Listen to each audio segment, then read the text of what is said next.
இது ஒரு முக்கியமான ஒரு விடயம். அதுதானே வினைதிறன் மற்றும் விளைதிறன். இந்த பாடத்துல எல்லா இடத்துலயும் உங்களுக்கு இது சம்பந்தப்படும். இந்த வேர்டை நீங்க மிஸ் பண்ணிட்டு போவே மாட்டீங்க நீங்க. சரிதானே? எல்லா இடத்துலயும் வளம்னு சொல்லக்குள்ளேயே அது வினைதிறன் விளைதிறனோட சம்பந்தப்பட்டதுன்னு உங்களுக்கு தெரியும். சரியா? அப்ப எல்லா இடத்துலயும் இது வந்து சம்பந்தப்பட்டிருக்கும். அப்ப நிறைய பேருக்கு ஒரு சிக்கல் ஒன்று ஆயிரம் என்னன்னா, இது ரெண்டுக்கும் என்ன டிஃபரெண்ட்னு சொல்லி.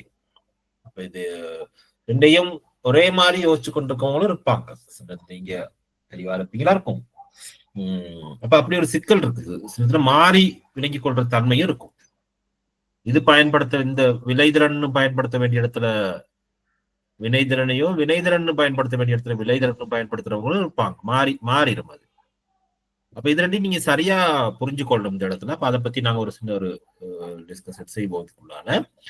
அப்ப முகாமைத்துவ சிந்தனையில மிக முக்கியத்துவம் வாய்ந்த எண்ணக்கருக்களை வினைதிறன் விளைதிறன் என்பவையாகின்னு போட்டிருக்கு. முகாமைத்துவத்துல மிக முக்கியமான ஒரு விடயம். எல்லா இடத்துலயும் உங்களுக்கு சம்மந்தப்படும். நீங்க எங்களோட கோர்ஸ்லயும் கூட எல்லா பாடத்திலையும் கூட இது வந்து சம்மந்தப்பட்டிருக்கும். இவை இரண்டும் சிறந்த முகாமைத்துவத்திலிருந்து பிரிக்க முடியாத அம்சங்களாகவும் சொல்லியிருக்காங்க. ஒரு சிறந்த முகாமைத்துவத்தினுடைய பண்புகள் இது. அப்ப அதனால அதுல இருந்து நீங்க பிரிச்சு எடுக்கவே முடியாது. அது எல்லா இடத்துலையும் அதை சம்மந்தப்படுத்தியதான் அதோட ஒட்டிய வகையில தான் நாங்க பார்க்கக்கூடியதாக இருக்கும். சரி, அப்ப அந்த வகையில ஒவ்வொன்றையும் தனித்தனியா நாங்க பார்ப்போம். நாங்க வினைதிறன் அப்படின்னு சொன்னா எஃபிஷியன்சி, சரிதானே? அப்ப அப்படிங்கிறதுக்கு இங்க சொல்லப்பட்டிருக்கு மனித வளம், பௌதிக வளம், நிதி வளம், பொருள் வளம், கால வளம் போன்ற சகல வளங்களையும் சரியான செயல்களுக்கு சரியாக பயன்படுத்தி விரயத்தை தவிர்த்து அவற்றால் உச்ச பயனை பெற்றுக் கொள்வதற்கு எடுக்கப்படும் முயற்சியே வினைதிறன் அப்படின்னு சொல்றாங்க. சரிதானே? அப்ப நீங்க இதெல்லாம் அப்படியே பாடமாக்க வேண்டிய எக்ஸாமுக்கு இதெல்லாம் வரும் பெரும்பாலும். அதனால மனித வளம், பௌதிக வளம், இதெல்லாம் என்னன்னு தெரியும். மனித வளம் என்றா நாங்க மனிதர்கள் எங்களை எல்லாரையும் நாங்க வளமா கருத முடியும். பௌதிக வளம்னு சொன்னா எங்கட சூழல் இருக்கின்றது. எங்கட நிதி வளம், பொருளாதார வளம் தான் நிதி வளம். அப்ப அடுத்து அது காசா மட்டும் நீங்க நிதி வளத்துல இல்ல, பொதுவா எல்லாமே நிதி வளத்துல இப்ப எல்லாமே இருக்குது. அது பொருளா கூட இருக்கலாம். அது ஒரு நிலம் கூட ஒரு நிதி நிலமா பார்க்கலாம். தங்கம் எல்லாமே எல்லாமே எல்லாம் பொருட்கள் கூட ஒரு நிதி வளமா பார்க்க முடியும். அதே மாதிரி பொருள் வளம்னு தனியாவும் நாங்க பிரிச்சு எடுக்கிறோம். அதே மாதிரி கால வளம்னு சொன்னா நேர வளத்தை சொல்றோம் நாங்க.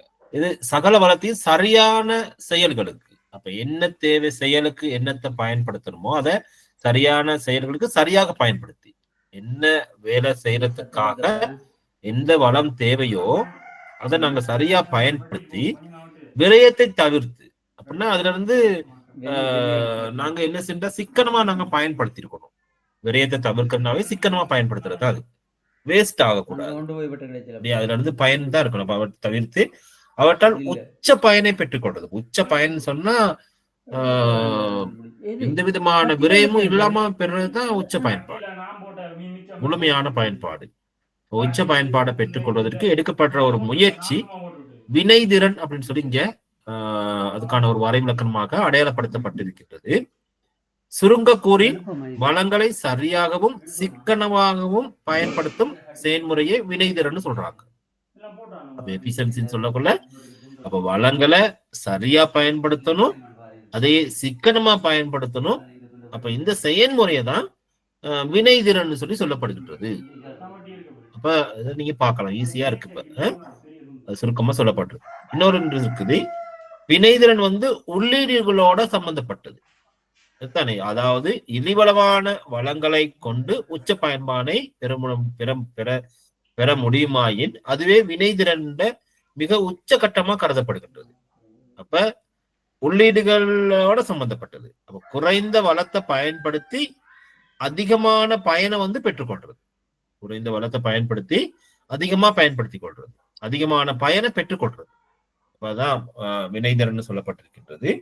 அப்ப இதெல்லாம் நீங்க அதிகமா பயன்படுத்துற விஷயங்கள். அப்ப இப்படி நினைக்கிறேன், இது வினைதிறன்னா இப்ப நினைக்கிறேன் உங்களுக்கு பெரும்பாலும் நீங்க இதை தெளிவா இருந்திருப்பீங்க. தெளிவு இல்லாதவங்களுக்கு இப்ப ஒரு தெளிவு வந்திருக்கும். சரியா? அடுத்து இதுல இருந்து வேறுபட்ட ஒன்றாக தான் நாங்க விளைதிறன் சொல்லி பாக்குறோம் நாங்க. சரியா? இது எஃபெக்டிவ்னஸ். சரியா? அப்ப பாருங்க, இதனை செயல்திறன் சொல்றாங்க. இதை வந்து செயல்திறன், ஒரு சிறந்த செயல். அப்ப சிறந்த செயலா இருந்தா அதை நாங்க வந்து செயல்திறன் சொல்லுவோம். அப்பலாட்டி பயனுறுதி அப்படின்னு சொல்றாங்க. பயனுறுதினு சொல்லி சொல்றாங்க. தீர்மானிக்கப்பட்ட குறிக்கோளை அடைந்து கொள்வதுடன் தொடர்புடைய அம்சமே விளைதிறன். அப்ப நாங்க ஏதாவது ஒரு வேலையை செய்யறோம் என்றா அந்த வேலைக்கு ஒரு நோக்கம் இருக்கும், குறிக்கோள். சரியா? குறிக்கோள் இருக்கும். அந்த குறிக்கோளை அடைஞ்சு கொள்ற அந்த அம்சம் தான் வந்து விளைதிறன் சொல்லி சொல்லப்பட்டிருக்கிறது. அப்ப ஏற்கனவே சரியாக தீர்மானித்துக் கொண்ட நோக்கங்களை உயர்ந்த மட்டத்தில் நிறைவேற்றிக் கொள்வதனை விளைதிறன் சொல்றது. அப்ப ஏற்கனவே நாங்க தீர்மானிச்சோம், பாடசாலைக்கு இருக்கும் அது உயர்ந்த நோக்கங்கள் இருக்கும், நோக்கங்கள் இருக்கும். அந்த நோக்கங்கள் இருக்கும்போது அவற்றை உயர்ந்த மட்டத்தில் நிறைவேற்றிக் கொள்றது, மிக சிறப்பாக நிறைவேற்றிக் கொள்றதுதான் விளைதிறன் சொல்லி சொல்லப்படுகின்றது. அப்ப அதனுடைய பயன் அது. விளைதிறன் சொல்றதுன்னா பயன். இன்னொரு விதத்தில் கூறுவதாயின் குறித்த காலப்பகுதிக்குள் எதிர்பார்த்த நோக்கத்தை வெற்றிகரமாக அடைதல் விளைதிறன் என்று கொள்ளலாமா?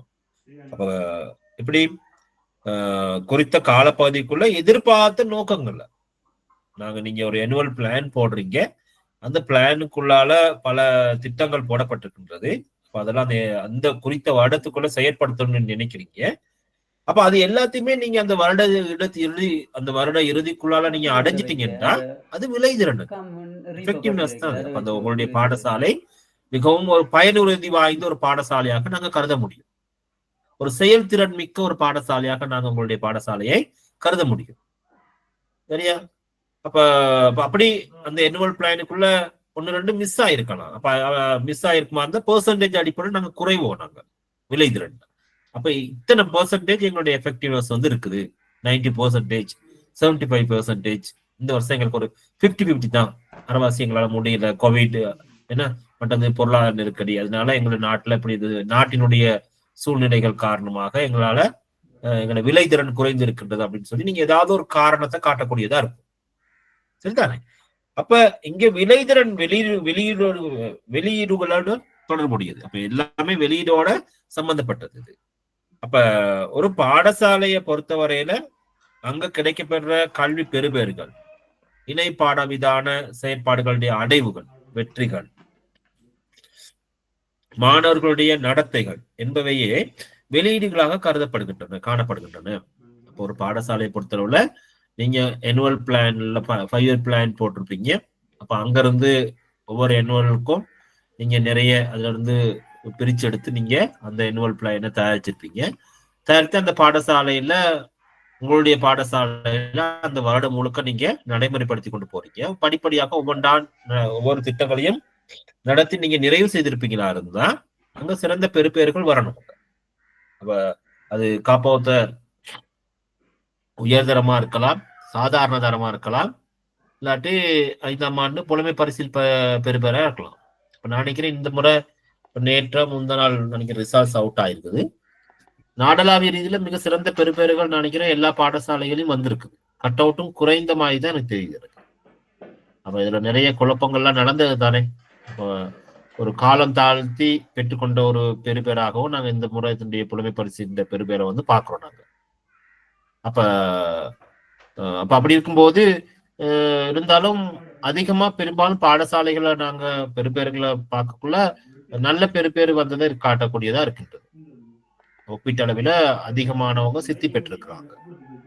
அப்ப அது ஒரு நல்ல ஒரு விடயம் தான் அது. இருந்தாலும் இந்த வந்திருக்கின்ற புதிய அரசாங்கம் இந்த பரீட்சையை நீக்கிறதுக்கான ஏற்பாடுகளையும் செய்து கொண்டிருக்காங்க. இந்த வருடம் அதை நடத்துறதுக்கான வாய்ப்புகள் குறைவு.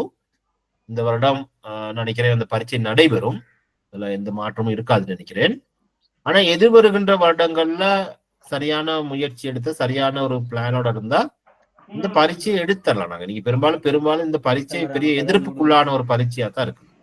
இது அவசியம் இல்லை தானே. இதை 1 ஆண்டுகளை மாற்றலாம், அதுக்கு வேற வழிமுறைகளை பின்பற்றலாம். இன்னைக்கு மாணவர்களுக்கு நிறைய மன உளைச்சல், மாணவர்களுக்கு மட்டும் இல்ல ஆசிரியர்கள், அதிபர்கள், பெற்றோர்கள் எல்லாருக்குமே மன உளைச்சலை ஏற்படுத்தக்கூடிய ஒரு பரீட்சையாக புலமை பரீட்சை வந்து மாறி இருக்கின்றது.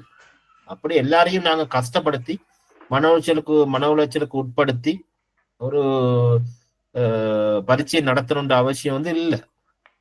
அதனால அதை நாங்க இதை எடுத்து விட்டுடலாம். இல்லாட்டி இதனுடைய இந்த இது நடத்தப்படுகின்ற முறையில மாற்றத்தை நாங்க கொண்டு வரலாம். நான் நினைக்கிறேன் கரண்ட் இஷ்யூஸ் எஜுகேஷன்ல இந்த டாபிக்கை நான் உங்களோட டிஸ்கஸ் பண்ணிருப்பேன் செமஸ்டர்ல. பெரும்பாலும் நான் தான் செய்திருப்பேன்னு நினைக்கிறேன் உங்களுக்கு அந்த பகுதி. அப்ப அந்த நேரம் நிறைய நாங்க கதைச்சிருக்கோம். அதனால அந்த மாதிரி அதை எடுத்து விட்டுடலாம்.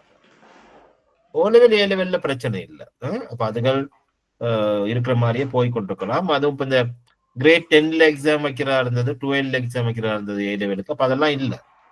அது பழைய முறைப்படியே தான் நடக்கும். அது எந்த மாற்றங்களும் இல்லை. சரி, ஓகே. இப்ப இப்படி நீங்க பார்க்கும்போது விளைதிறன் என்பது இப்போ நினைக்கிறேன் உங்களுக்கு தெளிவா உங்களுக்கு விளங்கிக் கொள்ளக்கூடியதாக இருந்திருக்கும். இப்ப வள முகாமைத்துவத்தில் நாங்க இதை மிக முக்கியத்துவமா பார்க்கிறோம். நாங்க இந்த விளைதிறனை நீங்க பார்க்கலாம்.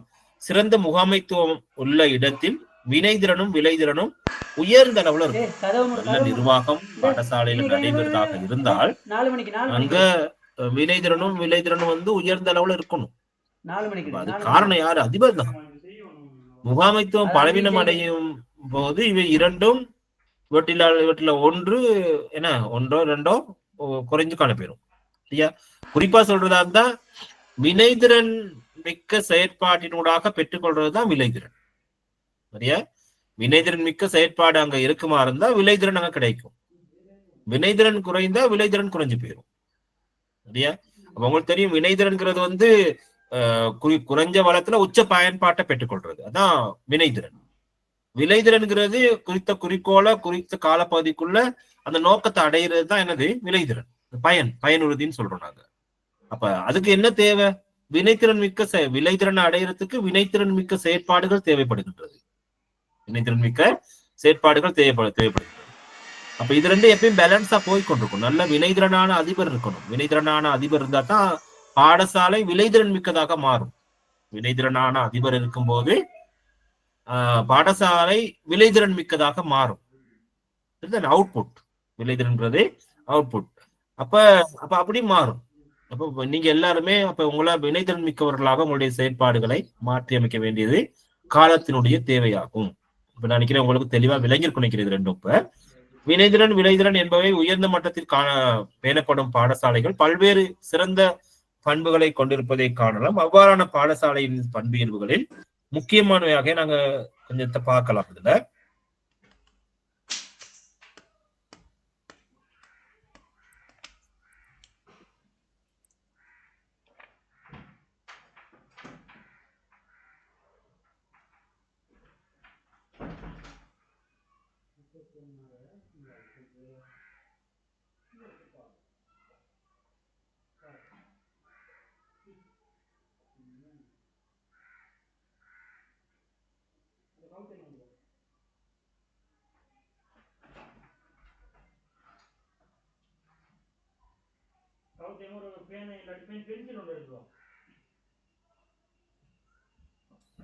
சரி, ஓகே.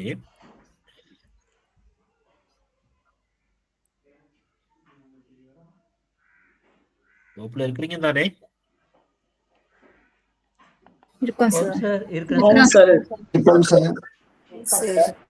இப்படி இந்த பாடம் விளங்குதா உங்களுக்கு? இது ஈஸியான பகுதி தானே? ஏதாவது டவுட் இருக்குதா? வினைதிறன் விளைதிறன் ரெண்டையும் சரியா விளங்கி கொண்டீங்களா? ஏற்கனவே விளக்கங்களோட தான் இருந்தீங்க அப்படியா? இப்பதான் கிளியர் ஆனதா?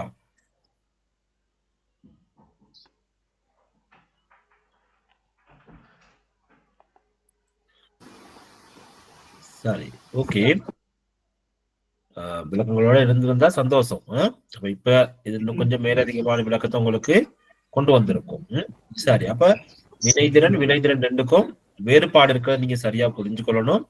அப்ப நீங்க அதிபர்களான நீங்க வந்து வினைதிறன் மிக்கவர்களாக மாறணும். நீங்க அப்ப அதனூடாக உங்களுக்கு விளைதிறன் நீங்க பெற்றுக்கொள்ளக்கூடியதாக இருக்கும். அப்ப இதுல தொடர்ந்து நீங்க இதுல இன்னொரு சின்ன பகுதியும் இருக்கின்றது, பார்க்கலாம். இப்ப விளைதிறன் கணிக்கப்படுறது வந்து நீங்க இங்க பார்க்கலாம். அதாவது காரணி விளைதிறன்.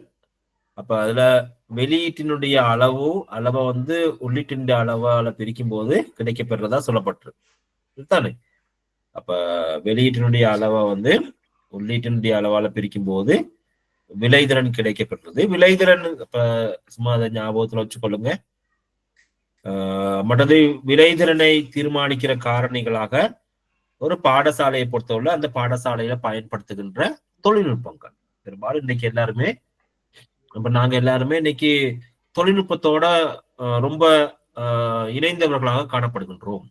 எங்களுடைய எல்லா செயற்பாடுகள், எங்களுடைய வாழ்வியல வந்து தொழில்நுட்பம் இன்றியமையாத வகையில ஒன்றிணைந்து காணப்படுகின்றது. எல்லாத்துலயுமே தொழில்நுட்பம் இருக்கின்றது தானே. அப்போ ஒரு வேலையை நாங்க இலகுவா செய்யணுங்கிறதுக்காக நாங்க ஏதாவது ஒரு அறிவுபூர்ணமான ஒரு செயற்பாடு நாங்க பயன்படுத்துவோமாக இருந்தால், எப்படி ஒரு வேலைய இலகுவா செய்து கொள்றதுக்காக அல்லது எங்களுடைய தேவையை நாங்க இலகுவா பூர்த்தி செய்து கொள்றதுக்காக நாங்க ஏதாவது ஒரு அறிவு ரீதியாக ஒரு விஞ்ஞான பூர்வமான ஒரு செயற்பாடு நாங்க நிகழ்த்துவமாக இருந்தால், அதுல நாங்க உட்புகுத்துவமாக இருந்தால் அதான் தொழில்நுட்பம். அதான் அது தொழில்நுட்பம். அப்ப இலகுவா அடைஞ்சு கொள்றது, அவ்வளவுதான். சுத்தி வளைக்காம நேரடியா நாங்க இலகுவா பெற்றுக்கொள்றோம். அதே மாதிரி இதை தீர்மானிக்கிற பிரதான விஷயம் மானிட மூலதனம் சொல்றோம். நாங்க ஒரு மனித வளத்தை தான் மானிட மூலதனம் சொல்றோம். நீங்க மனிதன் ஒரு பெரிய வளம். மனிதன்கிறது வந்து ஒரு பெரிய வளம். இன்னைக்கு நீங்க உங்களோட ஸ்கூல்ல 2000 பேர் இருக்கிறாங்க. 100 மாணவர்கள் கொண்ட மாணவர்கள் இருக்கு. பாடசாலை அதிபர் இருக்கலாம். இதே 2000 மாணவர்கள் கொண்ட பாடசாலை அதிபர் இருக்கிறாங்க. 2500 3000 மாணவர் எண்ணிக்கை, இப்பெல்லாம் 5000 மாணவர் எண்ணிக்கை எல்லாம் கொண்ட பாடசாலை கூட இலங்கையில காணப்படும். 5000 மாணவர் எண்ணிக்கை காணப்படுற பாடசாலை கூட இருக்கின்றது. ஆனால் அந்த பாடசாலைக்கு தலைவர் அவர் தானே, ஒருத்தர் தானே. அப்ப அவர் தானே பிரதான வகை கூற வேண்டியவர். அப்ப அந்த அடிப்படையில் அவர் பார்க்கும்போது அவர் ஒரு மனித மூலதனம் தான். அவர், நீங்க, நான் எல்லாருமே ஒரு மனித மூலதனம் தான். நாங்க இருக்கும்போது அதனுடைய பெருமதியை எங்களால கூட புரிஞ்சு கொள்ள முடியாது, சரியா? ஆனா நாங்க இல்லைன்னு சொன்னா அதனுடைய பெருமதி நாங்க புரிஞ்சுக்கலாம். ஒரு நபர் இருக்கு, அதாவது பெரும்பாலும் இருக்கும் வரைக்கும் அவருடைய பெருமதி நாங்க புரிஞ்சு கொள்றது கஷ்டம். அவர் இல்லாத சந்தர்ப்பத்துல நீங்க அதுல அந்த வெற்றிடத்தை நீங்க நல்லா உணர்வீங்க. நீங்க பெரும்பாலும் உங்களோட ஒரு ஜோனல் டைரக்டரா இருக்கலாம், ஒரு டிவிஷனல் டைரக்டரா இருக்கலாம், இல்லாட்டி உங்களோட ஏதாவது சப்ஜெக்ட் டைரக்டர்ஸா இருக்கலாம், ஒரு ஐஎஸ்ஏயா இருக்கலாம், ஒரு பிரின்சிபலா இருக்கலாம், ஒரு டீச்சரா இருக்கலாம். டிரான்ஸ்ஃபர்ல போன பிறகுதான் அவருடைய பெருமதி உங்களுக்கு தெரியும். புதுசா வந்தவர் ஒழுங்கா செய்ய மாட்டார். உங்களோட ரிசார்ட்ஸ்க்கு பெரிய அளவான பங்களிப்பு இருந்திருக்காங்க. அந்த நேரம் நீங்க அவங்கள புரிந்து கொள்ளுங்க. நீங்க சத்தம் வருது.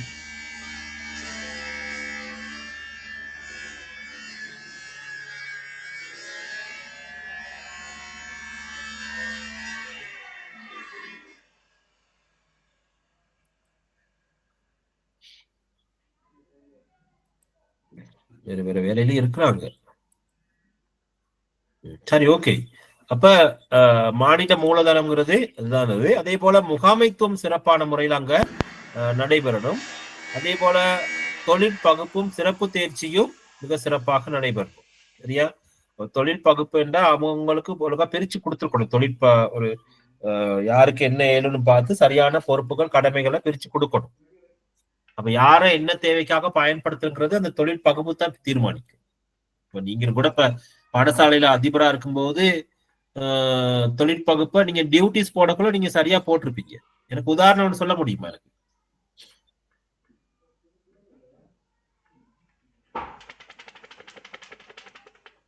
தொழிற்பகுப்பை பயன்படுத்துற சந்தர்ப்பம். அதே போல சிறப்பு தேர்ச்சினா என்ன? முதல் தொழிற்பகுப்பை முடிச்சுட்டு வந்துடும். சொல்லுங்க, தொழிற்பகுப்புனா என்ன? அது தொழிற்பகுப்பை நீங்க பயன்படுத்துறதுக்கு ஒரு உதாரணம் சொல்லுங்க. ஒவ்வொருத்தரும் தகுதி, உதாரணமா செக்ஷனல் ஹெட். அப்ப அதுல தொழிற்பகுப்பு பார்த்து பிரிச்சு போடுறீங்க. வேற ஃப்ரீ புக்ஸ் கொடுக்குற free books unit, exam committee, அவங்க உதாரணத்துக்கு ஸ்கூல்ல ஃபங்க்ஷன் ஒன்று நடக்கக்குள்ள சார், தொழிற்பகுப்பு பயன்படுத்துறீங்க. இப்ப நீங்க ஒரு பாடசாலைக்கு புதிதாக போயிருந்தா தொழிற்பகுப்பு உங்களால சரியா செய்ய முடியுமா? இல்ல, அவங்கள இனங்காணணுமே, நாங்க செய்யறதுக்கே இல்லையோ. இனங்காண்றதுக்கு உங்களுக்கு ஒரு காலம் தேவைன்னா நீங்க என்ன செய்வீங்க? அந்த மாதிரி நேரங்கள் நீங்க என்ன செய்வீங்க? அங்க இருக்கிறவங்களோட போன சேர்ந்து உடனே சார் ஏற்கனவே ஒரு சிஸ்டத்துக்கு அந்த செஞ்சவங்க செஞ்சுட்டு வந்திருப்பாங்களான்னா ஒரு 3 monthsக்கு அது அதே டிசைன்ல அந்த ஒர்க் டெடிகேஷனை கொடுத்துட்டு சார் அதுக்கு பிறகு நாங்க அவங்க இனம் கண்ட பிறகு அதை மாற்றலாம் சார். குட், அதான் செய்யணும். ஏற்கனவே அங்க சீனியர் டீச்சர்ஸ் இருந்திருப்பாங்க, சில இடத்துல டிப்யூட்டி பிரின்சிபல் இருந்திருப்பார், அசிஸ்டன்ட் பிரின்சிபல் இருந்திருப்பார், இல்லாட்டி செக்ஷன்ல இல்லாட்டி நல்ல நல்ல சீனியர் டீச்சர்ஸ் எல்லாம் கூட இருந்திருப்பாங்க. அப்ப அந்த குழுவுல எல்லாம் யாரு ஏற்கனவே இருந்தவங்கன்னு சொல்லி நீங்க பார்க்கலாம் தான். நீங்க பார்த்துட்டு அதுல இருக்கிறபடியே அது நடக்கிறதுக்கு விட்டுறணும். நீங்க விட்டுட்டு பெஸ்ட் உங்களுக்கு தேவை அப்சர்வேஷன் தான். நீங்க உங்களுக்கு என்ன இனங்காணல் சரியான முறையில ஒவ்வொருத்தரையும் இனம் கண்டு கொள்ளணும். இனம் கண்ட பிறகு ஒரு ஒரு ஒரு குறிப்பிட்ட காலம் போன பிறகு நீங்களே அறிஞ்சு கொள்வீங்க, இந்த பாடசாலையில இந்த வேலையை செய்யறதுக்கு இவர் தான் மிக பொருத்தமானவர், இப்ப இவருக்கு இதை செய்ய வச்சா நல்லா மாறிலாம் நீங்க செய்ய வைக்கணும். நீங்க ஒருத்தரையே ஒண்ணுக்கு பழக்கிடக்கூடாது. புதுசா இருந்தாலும் வாய்ப்பு கொடுத்தா தானே அவங்களால நிரூபிக்க முடியும்னா. நீங்களும் உங்களுக்கு ஒரு வாய்ப்பு கிடைச்சா தான் உங்களை நிரூபிச்சு காட்ட முடியும். சந்தர்ப்பங்கிறது ஒவ்வொருத்தருடைய லைஃப்லயும் அது மிக முக்கியமானது. அதுல இந்த டிசிஷன் மேக்கிங்கிறது ரொம்ப முக்கியம். ஏன்னா நீங்க இப்போ சிலர் எல்லாம் பாத்தீங்கன்னா இப்போ ஒரு காலப்பையில நாங்களும் கூட யோசிச்சுக்கோங்க, என்னவானாலும் பிரின்சிபலா மட்டும் ஆகக்கூடாதுன்னு யோசிச்சு என்ன. ஆனா ஒரு காலம் கடந்து நாங்களும் அதுக்குள்ள உள்வாங்கப்பட்டிருப்போம், எக்ஸாம் செஞ்சு வந்திருப்போம். சிலர் எக்ஸாமே செய்ய மாட்டாங்க, வந்திருக்க மாட்டாங்க. ஆனா பிறகு நீங்க எல்லாம் பிரின்சிபலா வந்த பிறகு கவலைப்படுவாங்களா? ஏன்னா அவங்களுக்கு நீங்க தலைவரா வந்துருவீங்க தானே இந்த பாடசாலைக்கு. வந்த பிறகு சில நேரத்தில் நம்மளை விட டேலண்ட் ஆனவங்களா இருப்பாங்க, அவங்க ஒன்றும் செய்ய வழி இல்லை. அந்த நேரம் வேணாம், அது பொறுப்புகளை கூட ஏற்றுக்கொள்றதுக்கு தயங்குறவங்க அப்படித்தானே. பிறகு முடிவுகள் நாங்க சரியா எடுத்துக்கொள்ளணும். உரிய காலப்பையில எப்ப முடிவு எடுக்கிறங்கிறது மிக முக்கியமானது. எங்க லைஃப்ல நாங்க எப்பயுமே மற்றவங்கள்ட்ட ஆலோசனை பெற்றுக்கொள்ளலாம், ஆனா எங்க லைஃப வேற ஒருத்தர் தீர்மானிக்க கூடாது. நாங்க முடிவு எடுக்கணும். நாங்க முடிவெடுத்து சரின்னு அந்த ரிஸ்க் எடுக்க நாங்க ரெடி ஆயிடணும். நாங்க அப்ப அதனூடாக எங்களுக்கு நிறைய நன்மைகள் உருவாக்குள்ள நாங்க அப்ப சந்தோஷப்பட்டு கொள்ளலாம். அப்படி நம்ம முடிவெடுத்தது சரிதான் அப்படின்னு சொல்லி. அப்ப அந்த வகையில இந்த தொழிற்பகுப்பு அப்படிங்கிறது நீங்க பாடசாலைக்குள்ள இனம் கண்டு கொண்ட பிறகு சரியான நபர்களை நீங்க என்ன செய்யணும்னா ஒவ்வொரு தேவைகளுக்காக நீங்க பயன்படுத்தி கொள்றது. சரி, அடுத்து அதுல இன்னொரு விஷயம் இருக்குது, இந்த சிறப்பு தேர்ச்சின்னு சொல்லி. எனக்கு சிறப்பு தேர்ச்சினா என்னன்னு சொல்லுங்க. அதுக்கு ஒரு உதாரணம் எல்லாம் சொன்னாலும் பரவாயில்லை. ஒரே தொழில் விசேட அறிவு, விசேட தேர்ச்சி சார். ஒரு குறிப்பிட்ட விடயத்துல நிபுணத்துவம் பெற்றிருப்பாரு, எக்ஸ்பர்ட்டா இருப்பாரு. அதை நாங்க சிறப்பு தேர்ச்சின்னு சொல்லுவோம். ஒரு குறிப்பிட்ட துறையில ஒருவர் அடைஞ்சிருக்கிற உச்சகட்ட அனுபவம்னு சொல்லலாமா? எஸ் சார், நிபுணத்துவம். கவுன்சிலிங் சொல்லலாம் சார். சொல்லுங்க சார். கவுன்சிலிங் உதாரணமா சொல்லலாம் சார். கவுன்சிலிங் சொல்லலாம். அதே மாதிரி விளையாட்டு போட்டியோடுக்கும் இந்த மைதானத்தை ஒழுங்கு அமைக்கிறதுக்கு எங்கட பாடசாலை ஒருத்தர் இருக்கிறாரு, அவர் அடிக்கிறதுக்கு ஆள் இல்லை. ஏரியாவில் உள்ள முழு சிங்கள பாடசாலைகளும் அவரை கேட்டெடுப்பாங்க. சரி சரி, அடிக்கிறதுக்கு ஆள் நினைக்கி நான் யோசிச்சிட்டேன் சார். அவர் யாரும் அடிக்க போறாங்க. சிறப்பாக செயற்படக்கூடியவர், வேலை செய்யக்கூடியவர். இந்த ஸ்கூல்ல சார் ஒரு பேண்ட் பிராக்டிஸ் பண்ற டீச்சர் ஒருத்தங்க இருந்தாங்க. அவங்களும் அப்படித்தான் சார், என்ன டியூன் வேணாலும் அவ்வளவு குயிக்கா பிள்ளைகளை ட்ரெயின் பண்ணி அப்படி கூட்டிட்டு போவாங்க. அநேகமா ஜான்ல இருக்க எல்லா ஸ்கூல்ஸ்லயுமே அவங்களோட ஹெல்ப் எடுப்பாங்க. சரி, அப்ப இப்படி நீங்க எங்களுடைய தொழிலோட சம்பந்தப்பட்ட வகையில சிறப்பு தேர்ச்சி பத்தி நீங்க பேசுனீங்க, சரியா? அந்த மாதிரி எல்லா துறையிலும் சிறப்பு தேர்ச்சி பெற்றவங்க இருக்கிறாங்க. நீங்க அதிபர் துறையில நீங்க சிறப்பு தேர்ச்சி பெற்றிருப்பீங்க. பாட ரீதியிலான ஆசிரியரா இருக்கும்போது அந்த பாடத்துறையில நீங்க சிறப்பு தேர்ச்சி பெற்றவங்களா இருந்திருப்பீங்க. உங்களை மிஞ்சினவங்க யாரும் இல்லைன்னு சொல்றதை விடவும் அந்த பாடத்துல நீங்க சிறப்பு தேர்ச்சி பெற்றிருப்பீங்க. நீங்க உங்களை தேடி வருவாங்க பெரும்பாலும். அப்ப அப்படி சிறப்பானவங்களை நாங்க தேடுறதுக்கு கூட தானே, ஏன்னா அவர்கிட்ட போனா நம்மளோட பிள்ளைகள் நல்லா படிச்சிருவாங்க அப்படின்னு கருதுறது கூட தானே சில நாங்க தேடி பிடிச்சி போடுவோம். நாங்க இருந்தாலும் எல்லாருக்கும் வாய்ப்பும் கொடுக்கணும். இந்த வாய்ப்பை சரியா பயன்படுத்துறவங்க தான் அந்த இடத்துல அந்த சிறப்பு தேர்ச்சி பெற்றவங்களா மாறுறாங்க. மற்ற துறைகளில் நாங்க தேடி பார்க்கலாம். நாங்க சாதாரணமா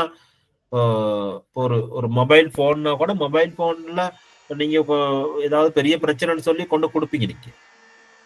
ஆனா அவங்க அதுகளுக்கு இருக்கிற சின்ன சின்ன நட்டெல்லாம் கூட என்ன செய்வாங்க, வேகமா கழட்டி அங்கிட்டு இங்கிட்ட எல்லாம் போட்டுருவாங்க. இப்ப கேரேஜுக்கு போயிட்டு வெஹிக்கிளை கொடுத்தா அப்படித்தான்.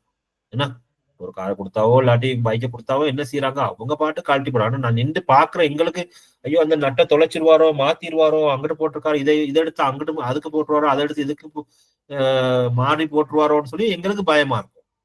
ஆனா அவங்க அது ஒரு சாதாரணமா ஒரு சின்ன ஒரு ஒரு என்ன ஒரு பக்கெட் ஏதாவது வச்சுக்கிட்டு போட்டுக்கிட்டோம், இல்லாட்டி போட்டு பிறகு போடக்குள்ள அவங்க கை அவ்வளவு வேகமா செயற்படுறத நாங்க பார்த்துட்டு போனாங்க. ஒரு பாஸ் என்ன செய்வாரு, வேகமா அந்த அந்த நட்டுக்கு அது கரெக்டா போடுவார், எல்லாம் போடுவாங்க. வாங்க அது எந்த இது இல்லை, ஏன்னா அது என்னது அவருடைய சிறப்பு தேர்ச்சி. அந்த மாதிரி ஒரு போன் செய்யற இடத்துல இல்லாட்டி ஒரு ரிஸ்ட் வாட்ச் செய்யற இடத்துல, ரிஸ்ட் வாட்சுக்குள்ள எல்லாம் பாத்தீங்கன்னா ரொம்ப நுணுக்கமா சின்ன சின்ன சின்ன ஐட்டங்கள் நிறைய வட்ட வட்டமா என்னமோ ஏன்னா முக்கோணமா சின்ன சின்ன நட்டெல்லாம் சின்ன சின்னதா இருக்கும். ஆனா அவ்வளவு வேகமா கலட்டிட்டு அவர் பூட்டுவார், அவர் அவ்வளவு ஸ்பீடா பூட்டிடுவார். ஒரு சர்வீஸ் பண்ண எல்லாம் கொடுத்ததுலாம் நீங்க போய் நின்று பார்த்துருப்பீங்க. அப்ப அது என்னது, அது அவருடைய சிறப்பு தேர்ச்சி. அது ஒரு கம்ப்யூட்டர்ல ஏதாவது பிரச்சனைன்னு சொன்னா கொண்டு கொடுத்த பிறகு அது ஏதாவது வைரஸ் சம்பந்தப்பட்டுனா அது அவர் அந்த டெக்னிக்கா இது எந்த இடத்துல அது பிரச்சனைன்னு சொல்லி கண்டுபிடிச்சிருவார். அப்ப அது அவருடைய சிறப்பு தேர்ச்சி. ஒரு டாக்டர்கிட்ட நீங்க போறீங்க, நீங்க சில விஷயங்களை மட்டும்தான் சொல்லுவீங்க, அறிகுறியை மட்டும்தான் சொல்லுவீங்க. ஆனா அறிகுறியை சொன்ன பிறகு அந்த டாக்டர் என்ன செய்வார், உங்களுடைய நோயை அவர் சொல்லிடுவார். நோயை சொல்லி அதுக்கு ஒரு மருந்து கொடுத்த பிறகு சரியா போயிடும். அப்ப நீங்க வந்த கைக்கு சொல்லுவீங்க, இந்த டாக்டர் பாருங்க எனக்கு சரியான என்னோட நோய் என்னன்னு இவர் தானே கண்டுபிடிச்சாரு, அப்ப சரியான மருந்து கொடுத்தாரு பாருங்க. இப்ப இவ்வளவு நாள் நான் எத்தனையோ பேர்கிட்ட போயிட்டு நான் ட்ரீட்மெண்ட் எடுத்து எனக்கு இது சரி வரலையே அப்படின்லாம் நீங்க சொல்லியிருப்பீங்க. எனவே அந்த அடிப்படையில இப்படி நீங்க சிறப்பு தேர்ச்சியை நீங்க இந்த பகுதிக்குள்ள பார்க்கலாம். எனவே இப்படி சிறப்பு தேர்ச்சிங்கிறது சொல்லுங்க மிஸ். சார் நம்மளோட ஸ்கூல்ல ஒரு சார் இருந்தாரு சார், அவர் பனிஷ்மெண்ட்ல வந்தவர் சார்.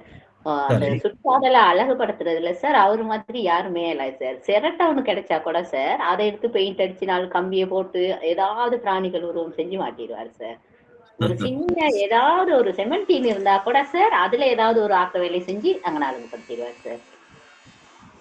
எவ்வளவு திறமையானவங்க இருக்கிறாங்க. அப்படித்தான் எல்லா ஆசிரியர்களும் திறமையானவங்க தான்.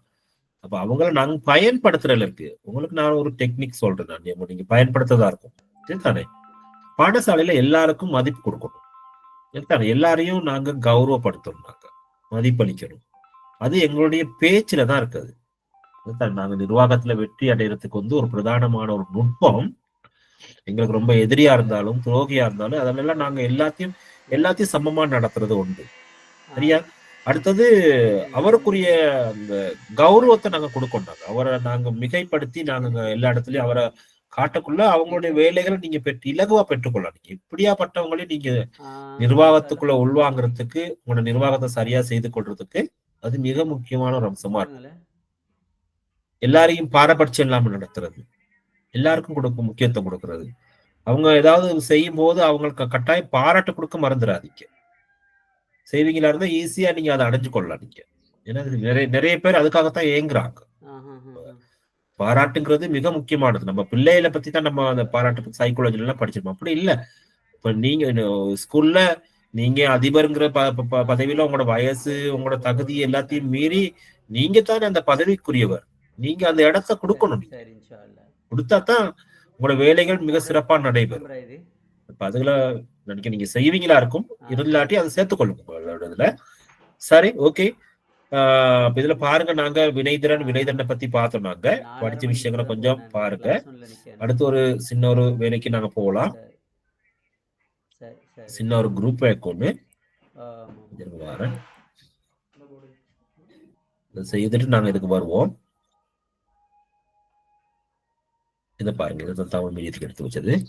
இந்த குரூப் வேணா, நான் இப்படி பிரிச்சு வச்சது தேவையில்லை. இதை பார்க்காதீங்க நீங்க.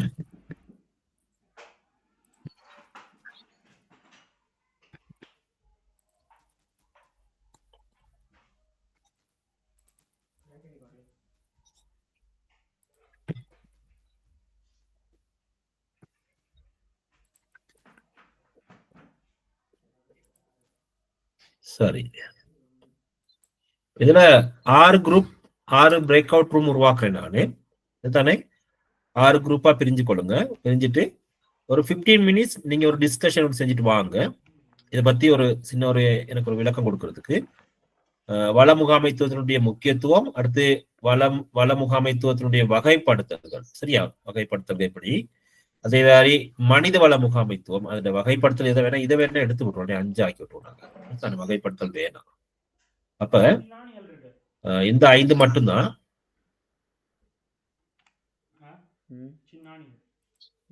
சரி, அப்ப இதுல இந்த 5 எடுத்துக்கொள்ளுங்க.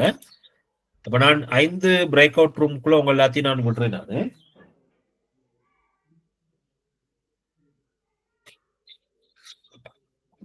ஓகே. அப்ப இதுல 5 பிரிச்சுட்டு, இரண்டாவது மனித வள முகாமைத்துவம், 3வது பௌதிக வள முகாமைத்துவம், 4வது நேர முகாமைத்துவம், 5வது இடைவெளி முகாமைத்துவம். சரிதானே? அப்ப இதுக்கு நீங்க என்ன செய்யும் கேட்டா, இதுக்கு முக்கியத்துவத்தை மட்டும் எழுதுங்க.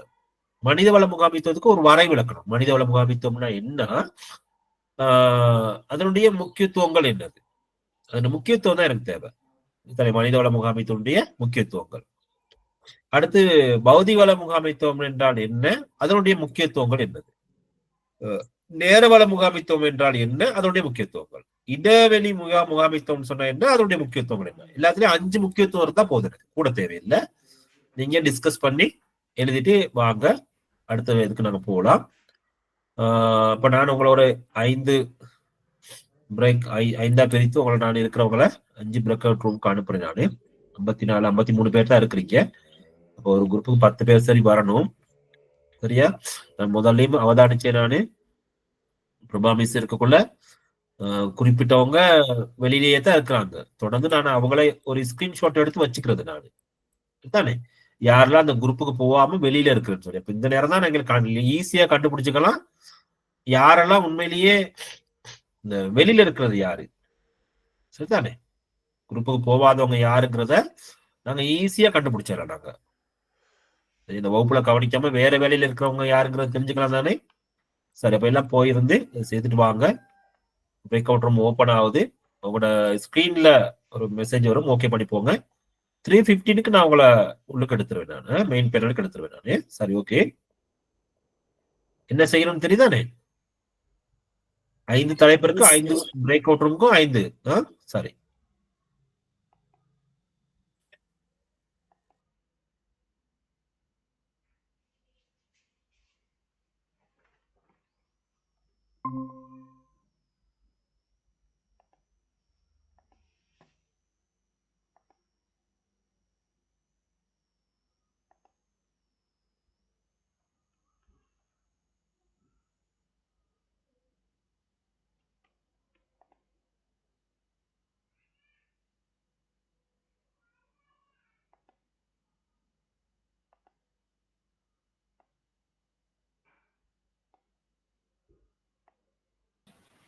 அஸ்ஸலாமு அலைக்கும். வணக்கம். Good evening sir. வணக்கம். வணக்கம் சார். தலைப்பு மனித வள முகாமைத்துவம். என்ன இப்பான் சார் எங்க மனித வள முகாமைத்துவம் சார். வணக்கம். Good afternoon. இருக்கிறேன். மனித வள முகாமைத்துவம். மனித வள முகாமைத்துவம், அதுல வரை விளக்கணம், முக்கியத்துவம். மனிதவள முகாமைத்துவம்டா என்னன்னு சொல்லணும் என்ன? ஆமா சார். மனிதவள முகாமைத்துவம் என்றால் என்ன, அதோட முக்கியத்துவம் 5.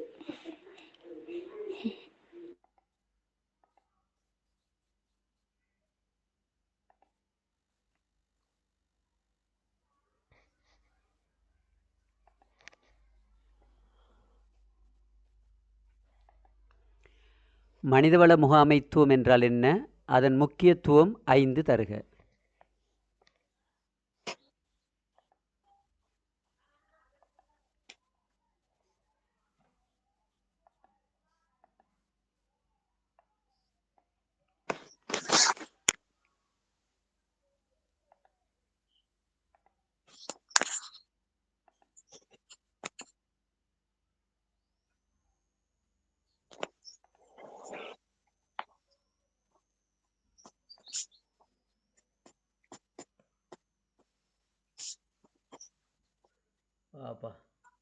ChatGPT அடிச்சேன், அது அள்ளி கொட்டுது.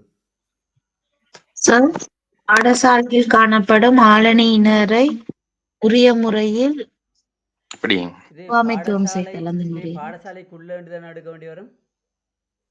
இல்ல சார், முதல்ல மனித வள முகாமைத்துவம்னா என்னங்கிறதுக்கு ஒரு என்னன்னு இன்ட்ரடக்ஷன் கொடுக்கணும். சொல்லணும். ஆமா. அதாவது சார் இப்படி சொல்லலாம், என்ன சார், வரைவிலக்கணம் தானே முதல்ல கொடுக்கணும், ஆமா, அதுக்கப்புறம் முக்கியத்துவம் சொல்லணும். ஒரு நிறுவனம் தன்னுடைய இலக்கை நோக்கி பயணிக்கும் போது அது உள்ளுக்க இருக்கிற ஆளணியினரை எல்லாம் ஒன்றிணைத்து ஒரு முகாமைத்துவத்தின் ஊடாக அந்த இலக்கினை நோக்கி வெற்றிகரமாக செல்வதற்கு முகாமைத்துவம் செய்யறது ஆளணி முகாமைத்துவம்னு சொல்லலாம், என்ன சார்? அப்படிதான் ரிவான் சார், சொல்லுங்க. இப்படின்னு சொல்லலாம் தானே. மனிதவள முகாமைத்துவம் என்பது ஒரு நிறுவனத்தின் அல்லது நிறுவனத்தின் திறனை மேம்படுத்துவதற்காக அதன் உழைப்பாளர்களின் திறன்களை, திறமைகளை மற்றும் நலன்களை பயனுள்ளதாக பயன்படுத்துவதற்காக ஒரு செயல்முறை, அப்படி சொல்லலாமா? சொல்லலாம். இந்த நான் ChatGPT அடிச்சேன், அதுல ஒரு இது தந்திருக்குது பாருங்க. அதானே அது என்னண்டு இப்ப அதானே நீங்க வாசிச்சாங்க. நான் வாசிச்சதா நீங்க வச்சிருக்கீங்க? அப்படியா? வாசிங்க சார் ஒருக்கா. நீங்க வாசிங்க பாருங்க. சட்டு பொறுங்கள். ஃபொண்டை கொஞ்சம் சைஸை மாற்றிக்குவோம்.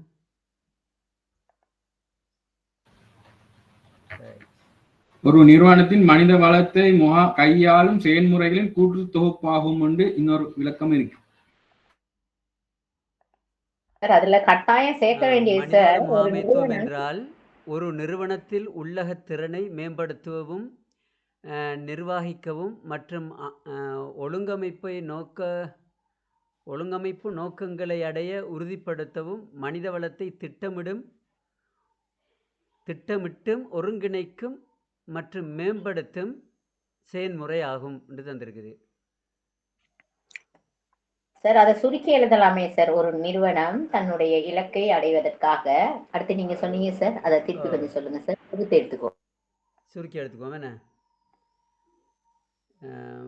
மனிதவள முகாமைத்துவம் என்றால் ஒரு நிறுவனத்தின் உள்ளக திறனை தன்னுடைய இலக்கை அடைவதற்காக போடுவோமே. அதுதான் சார் கொஞ்சம் நீட்டா இருக்கு சார். நிறுவனத்தின் திறனை மேம்படுத்துவதற்காக என்று போடலாம் தானே நாங்க. அந்த நிறுவனத்தோடு இலக்கத்தானே மீன்ஸ் அதுதான் நிறுவனத்தின் திறனை மேம்படுத்தி அதன் இலக்கை அடைவதற்காக உறுதிப்படுத்தவும் மனித வளத்தை திட்டமிடும்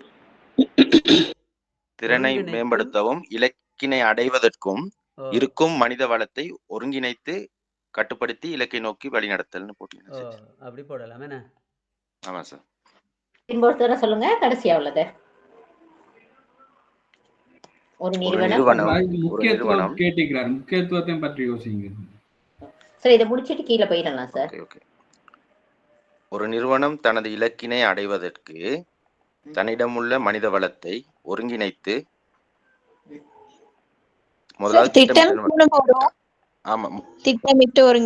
திட்டமிட்டு ஒருங்கமைத்து கட்டுப்படுத்தி வழிநடத்துவது முகாமைத்துவம் எனப்படும். பிரசன்டேஷன் செய்ய வேண்டி வருமா? என்ன சார் செய்தான் நல்லதான் சார். நான் அந்த வேலையை தான் பார்த்துட்டு நிக்கேன். ஓகே சார், நீங்க செய்வீங்கன்னு தெரியும் எங்களுக்கு. அதெல்லாம் இப்ப கையை வச்சுட்டேன் நான்.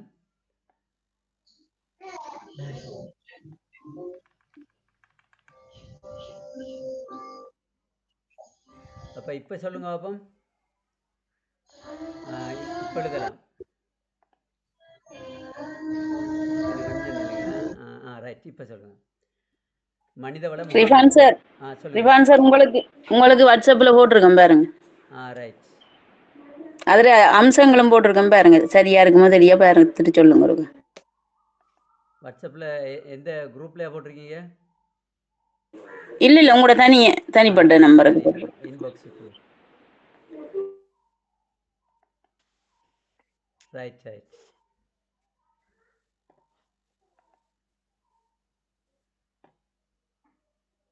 இது ஏஐ தந்தது தானே சார்? அடுத்த முக்கியத்துவத்துக்கு போவோம் சார். இல்லையா முக்கியத்துவம் நீங்க டைப் சொல்லவா? பண்ணுங்க சார், நோக்கி அப்புறமா செல்லும் டிஸ்கஸ் அப்படித்தான் பண்றோம் வரணும் சார். என்ன? எப்படி எழுதியிருக்கீங்க? முக்கியத்துவம் சொல்லவா சார்? சரியா? வர எடுக்கணும் சரியா?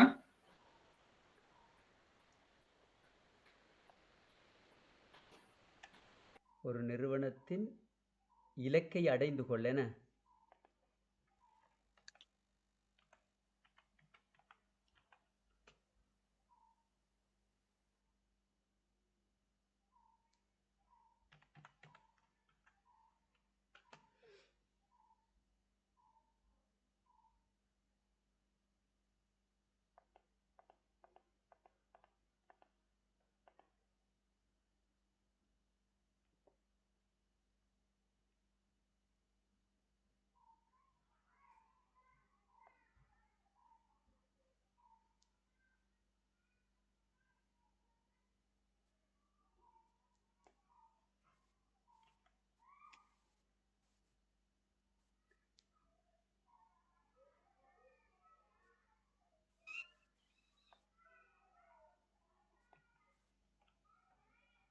சார் முக்கியத்துவம் சொல்லுவோம் சார்.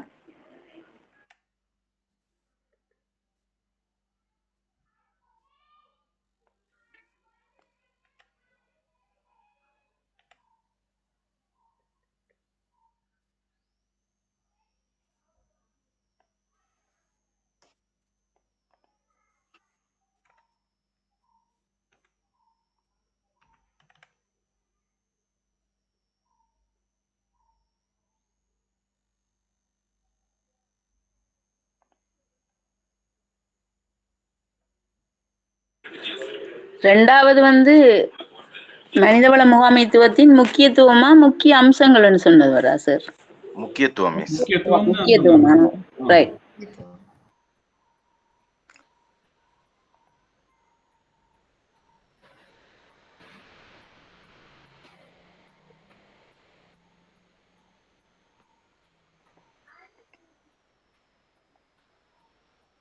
யுகான் சார் இருக்கீங்க தானே? ரைட் வேலை நடக்குது. ரைட் சரி.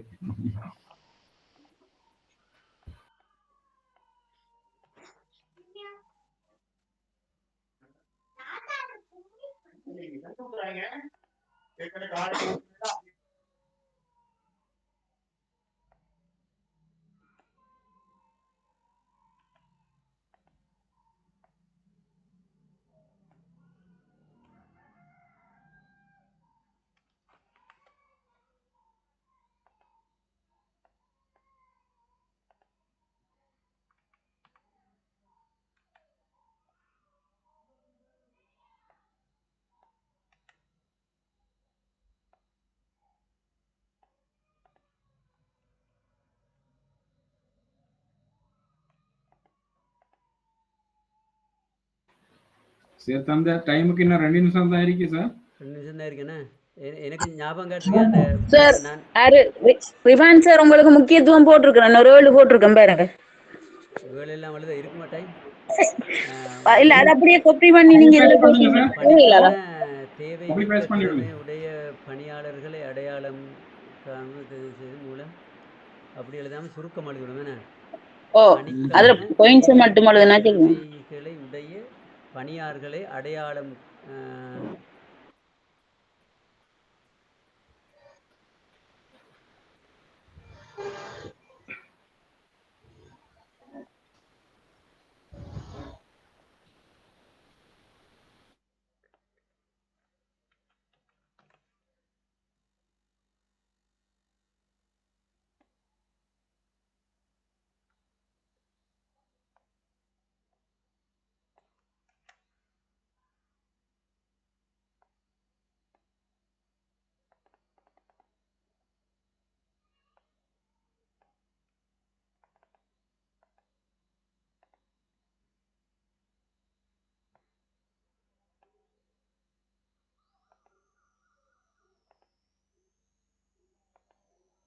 பிரேக் அவுட் முடிஞ்சா டைம்? இல்ல சார், இல்ல இன்னும் டைம் இருக்கு போல. இல்ல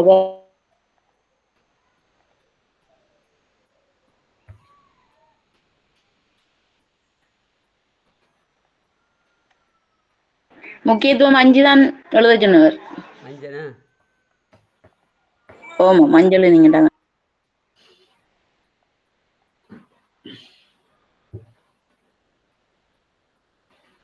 சார் இதை முக்கியமா எழுதிடுங்க சார். எந்த வளங்கள் இருந்தாலும் அவற்றை இயக்குவதற்கு மனித வளம் அவசியம்.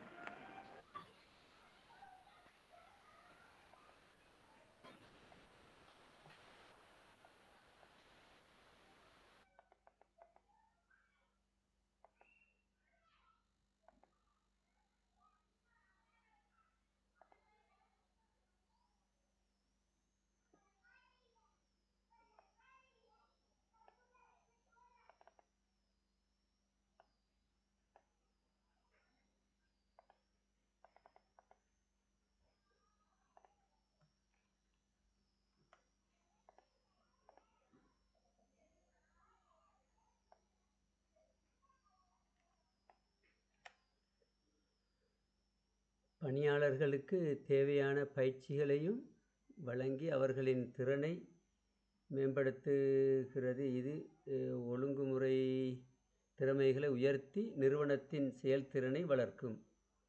செயல்திறன் சொல்வது விளைதிறன். என்ன விளைதிறன் அதை உயர்த்தணும்.